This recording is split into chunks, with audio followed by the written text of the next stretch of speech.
You know, everybody thinks about chicken and they go, ho-hum. So that's why I took the chicken breasts and stuffed them with goat cheese and, you know, olives and all kinds of herbs and garlic and crushed red pepper to give it a lot of flavor. I thought I wanted to just shake it up a little bit.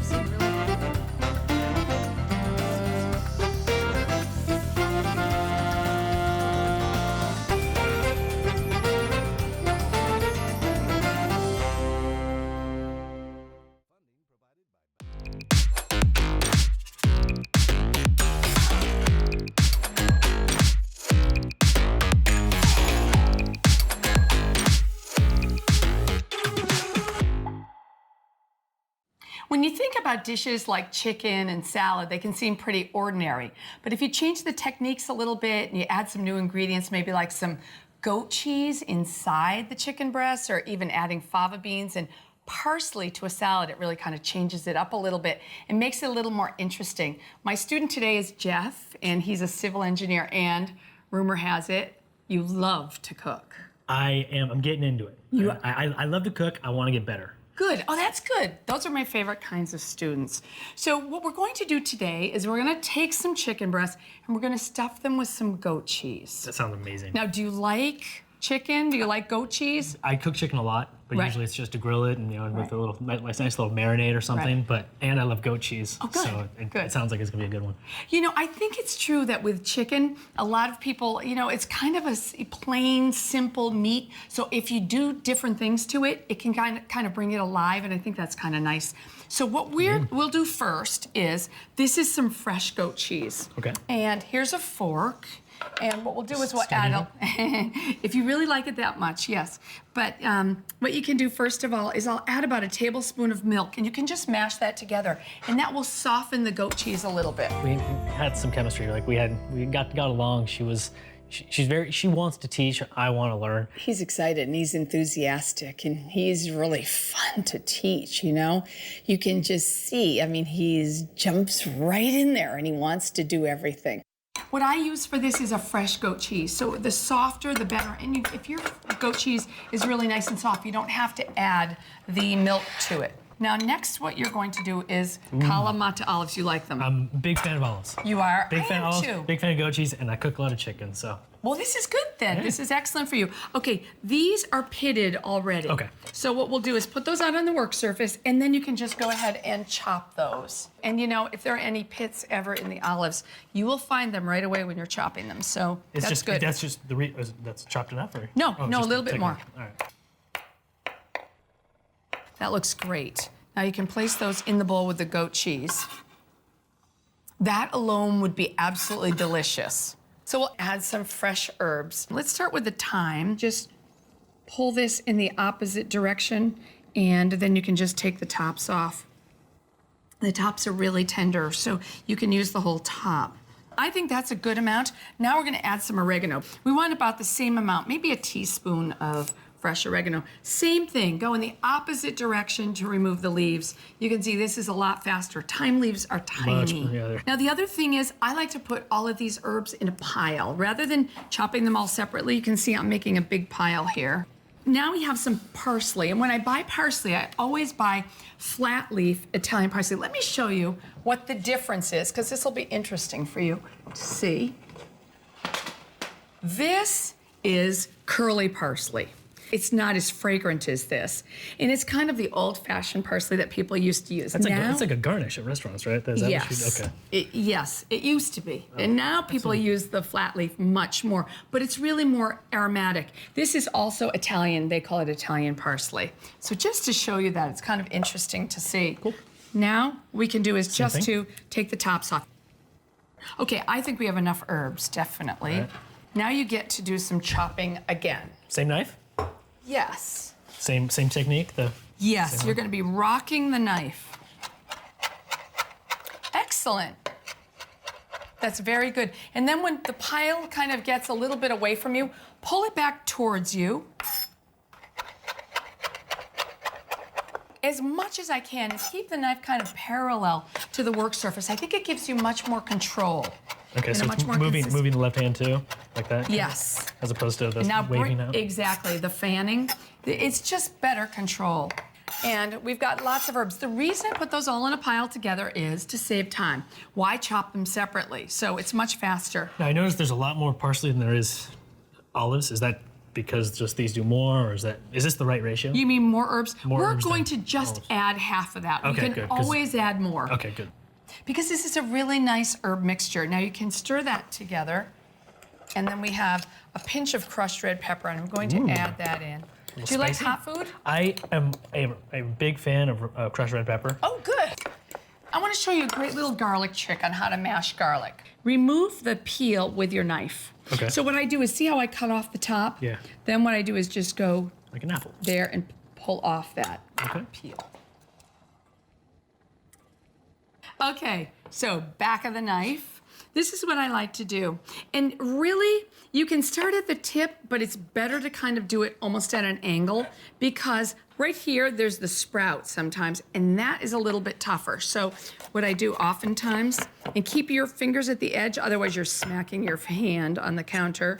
But what you're doing is you start, and you're just mashing, and just a little at a time, and I'm going to the very bottom, so that each time I'm mashing the garlic. Next, what I do is I turn the knife over, and then I mince the garlic. You know, mix this together. Something like this, you're really distributing the flavor rather than one person getting a big chunk of garlic. And I want to do a little experiment. Yeah, I like it. Taste test. Let's see how that is. You really mix the garlic in well, right? I put it all on your side, just so you know. But yeah, it's mixed in there.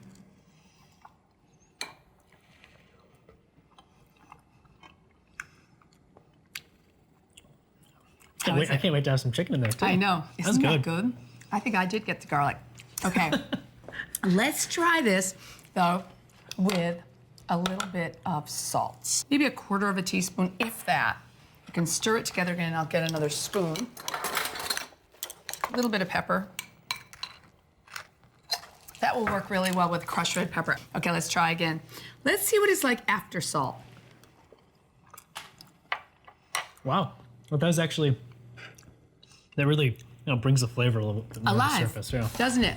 I wanted to just shake it up a little bit, so that's why I took the chicken breasts and stuffed them with goat cheese and, olives and all kinds of herbs and garlic and crushed red pepper to give it a lot of flavor. And, I thought it was really a great thing for him. I thought that would be a great application for lots of different kinds of fillings. I really like crushed red pepper, what it adds, the subtle spiciness that it adds, and the fact that I saw goat cheese, which I love, Kalamata olives, which I love, and crushed red pepper with something like chicken, which I cook with all the time. It's like, wow, I'm gonna learn something that I literally could go cook this weekend. Okay, so we're ready to stuff the chicken breasts.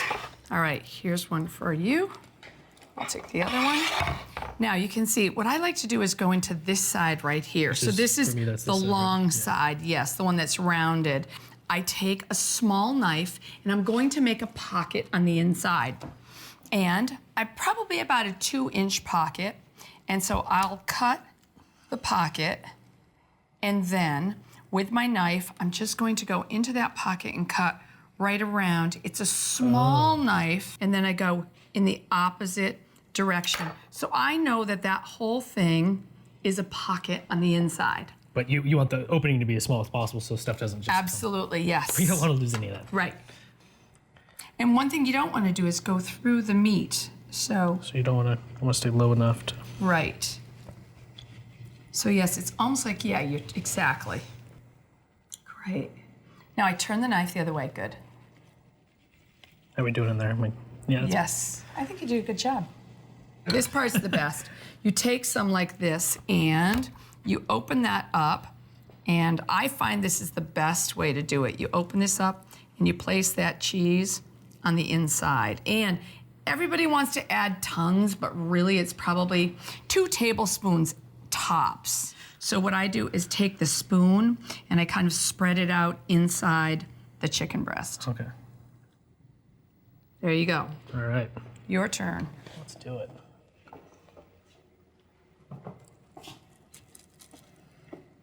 Ooh, my pocket's You not might want to, hurting. or yeah, you can Or always just add not- 2. Yeah. Not do so much at one time. Don't want to lose that. You can even, if you felt more comfortable, you can use your hands to do I it think to I your might. fingers. I think I might. Well, let's see. I'm sure that can go in there. Okay.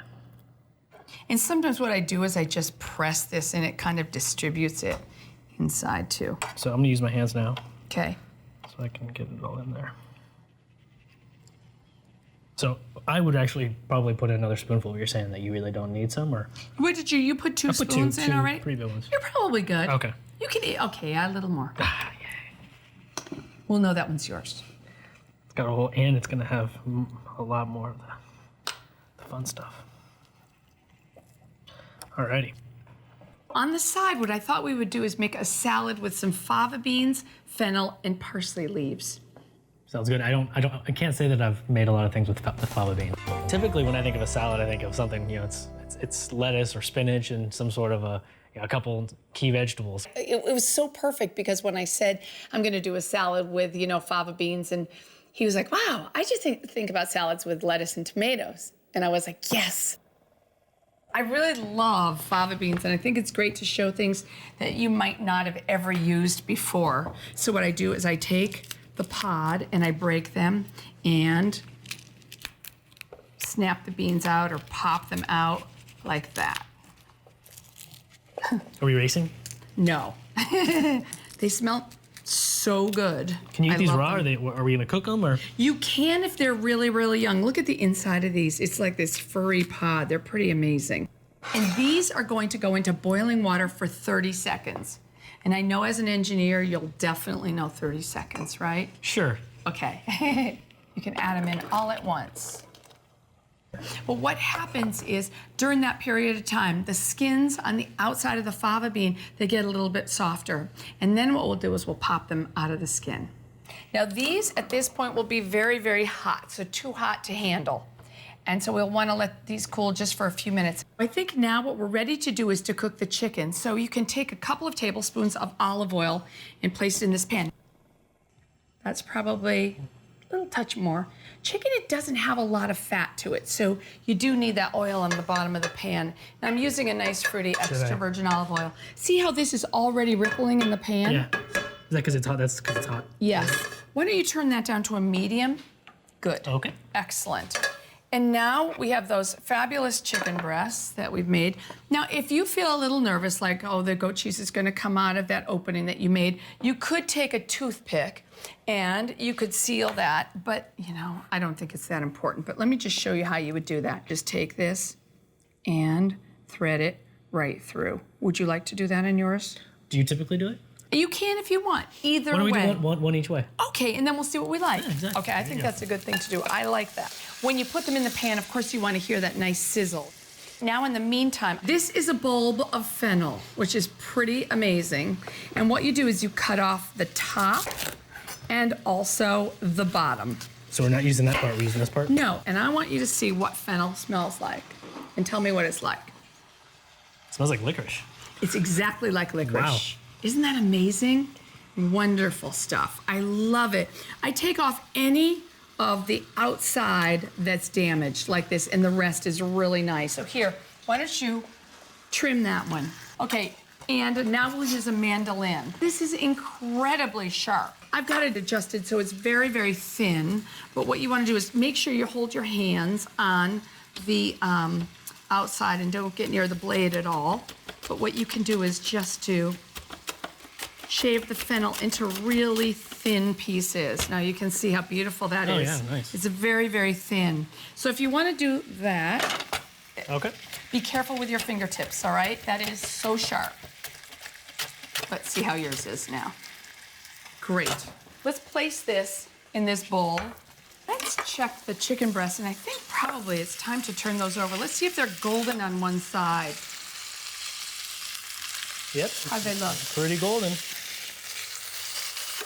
Oh, that looks beautiful. Look at the color on that. You were just saying that because it's yours. No, they look No, that was fantastic. mine too, All right, now that we've done that, we're gonna turn this really low.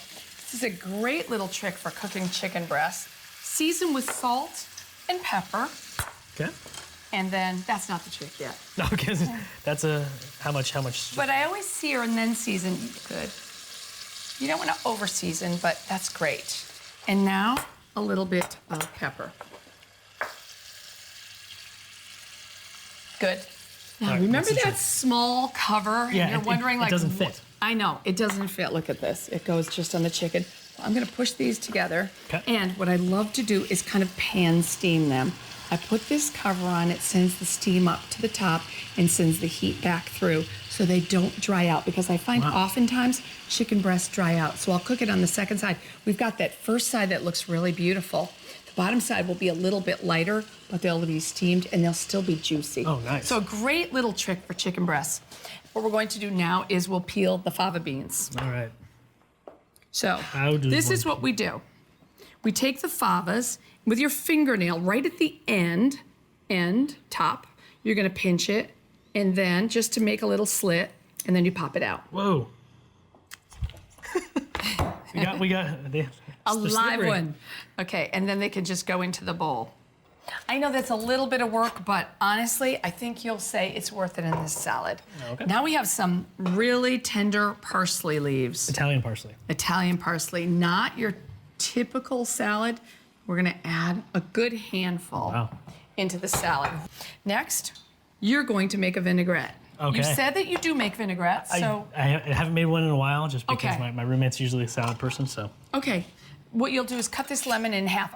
I love this one. It's very easy, but it tastes great with these vegetables, and it's just lemon juice, extra virgin olive oil, and garlic. But I would do it right through my hand. Guess why? So you don't get seeds? Exactly, so you're kind of the human sieve. Are you doing the whole thing? I think probably what you have there is good. We can always add a little bit more. Now we'll add some extra virgin olive oil. How much? I would say about double that amount that you had. Good. So it's usually 2 to 1, 3 to 1 for a vinaigrette. We're gonna add some salt. How more? Yes. Salt really would, whenever you make a vinaigrette, I over season with a little bit of extra salt and a little bit of extra acid. In this case, lemon juice. Why is that? Because you've got all of these greens, which are really, really flavorful. And so with this, I just want to make sure that I up it a little bit so it balances. Okay. You know, I can tell that these chicken breasts, I know right now that those are done. So what I'd like to do is turn this off. Let's see how they feel. Feel that? See how there's some resistance? Ooh, is that the goat cheese? Oh boy, Or is can that I the meat? smell those? Wow, they smell good. And then we got a little, ooh, I like the melted cheese on the I side know. too. That's- You can take those out, place those on this clean plate. And what I love is all those bits that are on the bottom of the pan, because we'll make a delicious sauce with that. Oh, okay, so I don't need to salvage the No, juicy. not really. We can fix that. We'll use it. Okay, so for the record, it was mine that was. I did. Yours was the I did need a perfect one. No, I needed a toothpick because it juiced all over the place. We'll just take a piece of foil and not tight on the top, because if you do, it'll steam. But that will just help to keep it warm. Okay. And let's turn this back on. While those rest, we've got a couple things going. Next, what you can do is, when that pan is nice and hot, we'll add a dry white wine. All of it? Yeah, well, I would say probably a little bit more than half. Okay. And what we're going to do is something called deglazing. We've got all of that stuff that's cooked on the bottom, all those good bits cooked on the bottom. We'll scrape those up, and those will combine with the wine and then the stock and give you a really good sauce. Great. Ooh, that smells pretty good. It does. See how this is getting really nice and thick? Mm-hmm. I have to tell you, this looks so good. I'm pretty excited.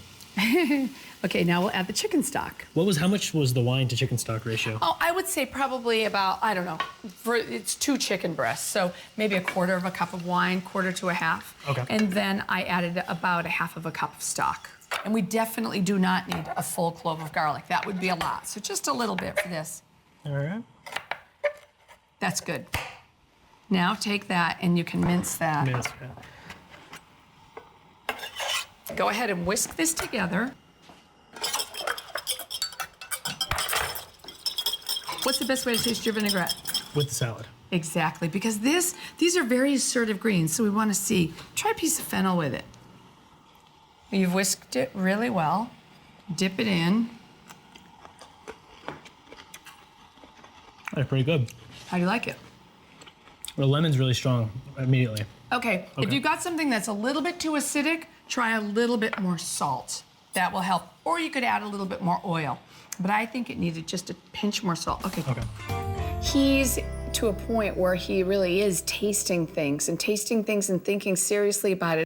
We talk about every ingredient to kind of think about it, about what is actually in it and what you're tasting and what is doing what to the other ingredients is very valuable, just like when you're pairing with wine. No, much better. Isn't it? Yeah. That's delicious. It's a smoother lemon taste. That's wonderful. All right, this is done. Okay. See this? Grab those 2 plates. Okay. Thank you. You can place them right there. And now what we'll do is, ooh, those look good. Now I know mine's with the toothpick, Yours right? with the toothpick. So what do we think here with the toothpick? You like it with or without? I think I like it just because it kept yours in. But then again, I like the fact that the cheese kind of spilled. Yes, I do too. If I did this, I would probably overstuff it on purpose so I get that, but also toothpick it. So Okay. This is yours. Yes. And you can take your salad and let's add the vinaigrette. And you can toss this together. That doesn't actually look like that much vinaigrette, but I guess you don't really need it. But it's really flavorful. There you go. So toss that and we'll see how it is. I know it's not a lot of vinaigrette. All right, you can place some right along the side of the chicken breast. Okay, the sauce. All right. So you can just pour that right over the chicken. A little bit on each one.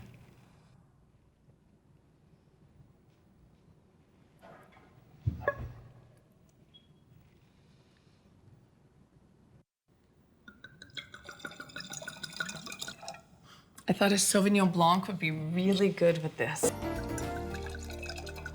Goat cheese and Sauvignon Blanc are so fantastic together. They're really delicious. So now let's see what we think. Yeah, let's see how it goes. This sauce looks really amazing. Oh, I love this. And I love that technique of the chicken.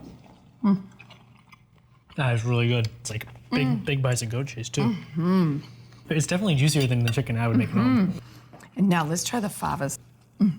Oh, those are great. You happy with this? Very. Let's try the wine. Make sure it's after you've had the chicken because that goat cheese. Cheers. Cheers. Success.